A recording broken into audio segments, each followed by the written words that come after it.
प्रश्नावली 14.3 का 5वां प्रश्न है, व्यंजक के गुणनखंड कीजिए और निर्देशानुसार भाग कीजिए। तो यानी कि पहले हमको गुणनखंड करने हैं और फिर हमको भाग देना है। और ये y² + 7y + 10, ठीक है, इसके गुणनखंड करने हमने आपको बताए थे। क्या करते हैं, सबसे पहले a और c यानी कि y² का गुणांक और अचर पद को गुणा करते हैं। 10 × 10, 10 के ऐसे दो भाग करने हैं जिनको जोड़ के 7 आता हो और गुणा करके 10 आता हो, यानी कि 5 दूनी 10, 5 में 2 जोड़ो 7।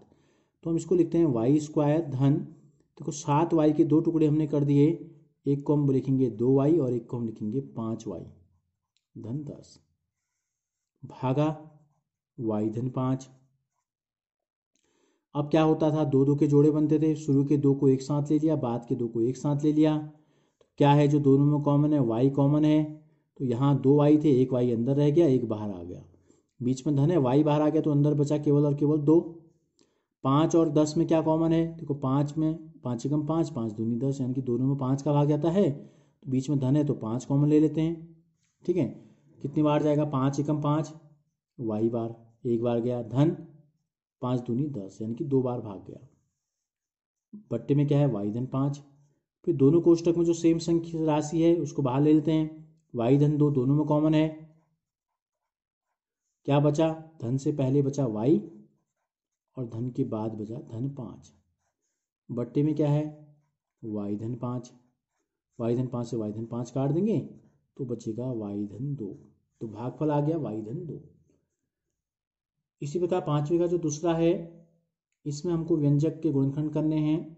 देखो ये माइनस में है और ये भी माइनस में है, यानी कि हमको -14 के ऐसे दो गुणनखंड करने हैं जिनको जोड़ के या घटा के क्या आता है, ये देखो गुणनफल ऋण में आ रहा है तो इसका मतलब एक संख्या धन में है और एक संख्या ऋण में है, एक संख्या धन में और एक संख्या ऋण में है, ठीक है, तभी गुणनफल क्या आता है, माइनस में आता है।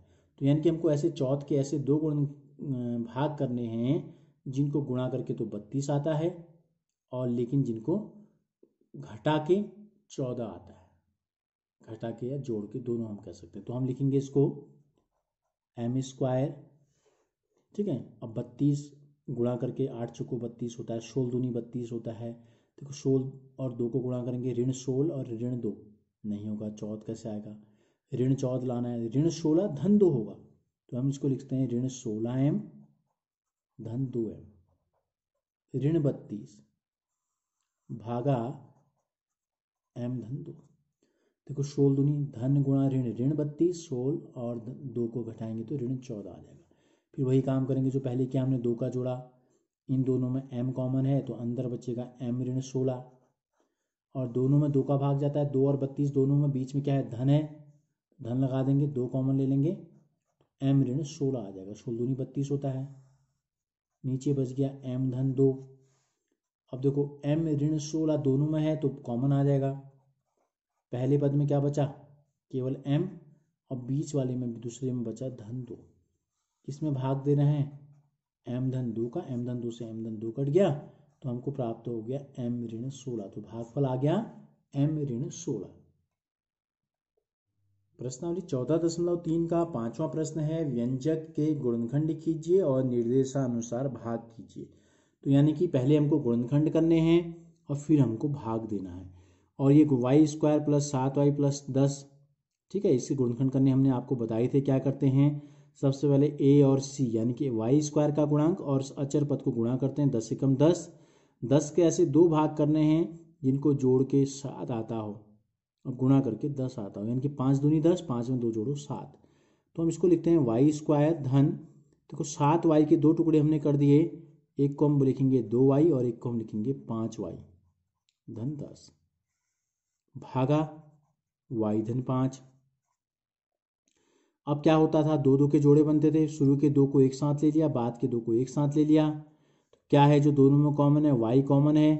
तो यहाँ 2y थे, एक y अंदर रह गया, एक बाहर आ गया, बीच में धन है, y बाहर आ गया तो अंदर बचा केवल और केवल 2। 5 और 10 में क्या कॉमन है, देखो 5 में 5 × 5, 5 दूनी 10, यानी कि दोनों में 5 का भाग जाता है, तो बीच में धन है तो 5 कॉमन ले लेते हैं, ठीक है। कितनी बार जाएगा, 5 × 5 y बार, एक बार गया धन, 5 दूनी 10, यानी कि 2 बार भाग गया। बट्टे में क्या है, y धन 5। फिर दोनों कोष्टक में जो सेम संख्या राशि है उसको बाहर ले लेते हैं। y धन 2 दोनों में कॉमन है, क्या बचा, धन से पहले बचा y और धन के बाद बचा धन 5। बट्टे में क्या है, y धन 5, y धन 5 से y धन 5 काट देंगे तो बचेगा y धन 2, तो भागफल आ गया y धन 2। इसी प्रकार पांचवे का जो दूसरा है, इसमें हमको व्यंजक के गुणनखंड करने हैं। देखो ये माइनस में है और ये भी माइनस में है, यानी कि हमको -14 के ऐसे दो गुणनखंड करने हैं जिनको जोड़ के या घटा के क्या आता है, ये देखो गुणनफल ऋण में आ रहा है तो इसका मतलब एक संख्या धन में है और एक संख्या ऋण में है, एक संख्या धन में और एक संख्या ऋण में है, ठीक है, तभी गुणनफल क्या आता है, माइनस में आता है। तो यानी कि हमको ऐसे चौथ के ऐसे दो गुण भाग करने हैं जिनको गुणा करके तो 32 आता है और लेकिन जिनको घटा के 14 आता है, घटा के या जोड़ के दोनों हम कह सकते हैं। तो हम लिखेंगे इसको m², ठीक है। अब 32 गुणा करके 8 चौको 32 होता है, 16 दूनी 32 होता है। देखो 16 और 2 को गुणा करेंगे, ऋण 16 और ऋण 2 नहीं होगा, 14 कैसे आएगा, ऋण 14 लाना है, ऋण 16 धन 2 होगा, तो हम इसको लिखते हैं ऋण 16m धन 2m, ऋण 32 भागा m धन 2। देखो 16 दूनी धन गुणा ऋण, ऋण 32, 16 और 2 को घटाएंगे तो ऋण 14 आ जाएगा। फिर वही काम करेंगे जो पहले किया हमने, 2 का जोड़ा, इन दोनों में m कॉमन है तो अंदर बचेगा m ऋण 16 और दोनों में 2 का भाग जाता है, 2 और 32 दोनों में, बीच में क्या है धन है, धन लगा देंगे, 2 कॉमन ले लेंगे, m ऋण 16 आ जाएगा, 16 दूनी 32 होता है, नीचे बच गया m धन 2। अब देखो m ऋण 16 दोनों में है तो कॉमन आ जाएगा, पहले पद में क्या बचा, केवल m और बीच वाले में दूसरे में बचा धन 2, इसमें भाग दे रहे हैं m धन 2 का, m धन 2 से m धन 2 कट गया तो हमको प्राप्त हो गया m ऋण 16, तो भागफल आ गया m ऋण 16।